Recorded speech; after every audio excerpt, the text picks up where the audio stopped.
previously on the LCS. Oh, Smithy now is going to get found out here. How'd he go seek your hit? He didn't say Ali Oxenfree. He would have been perfectly fine. Okay. Welcome to Week 5 in the North American LCS. For so long, Boy's done. The Nexus is done. Curse have done it. They backdoor the game. History repeats itself once again for CLG. Team Solo Mid, go for the surrender button. Oh my God!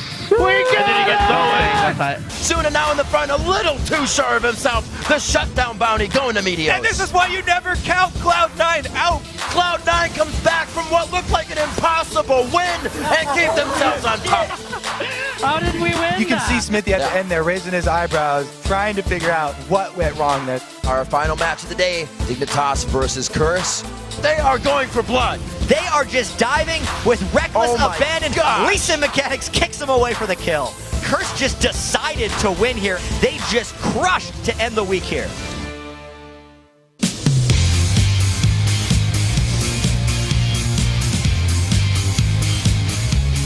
Welcome everybody to Week 6 of the North American League Championship Series. I'm Rivington Bism III, and next to me is, depending on the day, Joshua Jatleesman. And today we're bringing you 4 exciting matches, starting with first place Cloud9 taking on Team Solo Mid. But before we get into the action on the Rift, we have to talk about last week's crazy comeback by Cloud9 against Vulcan. And that was one of the best comebacks we've seen in North America all year. After getting behind really big early, Cloud9 kept having fun. They didn't go on tilt, and they're able to come back and beat Vulcan in the late game, which is usually the hardest part of the game to beat Vulcan. Yep. And not only did they lock down that incredible comeback win, Cloud9 also took out Velocity and Counterlogic Gaming, resulting in them being the only team to go a perfect 3-0 last week. Yeah, Vulcan was second in the standings and CLG was third, and beating them increased Cloud9's first place lead in the standings, as well as giving them a 2-1 advantage against both of those teams. Right, and while Vulcan was on the wrong end of Cloud9's comeback, they were able to bounce back from that loss, finish the week 2-1, and extend their lead over CLG for second place. And 2 of the big reasons for their success are Mandatory Cloud, or ManCloud, and Bloodwater.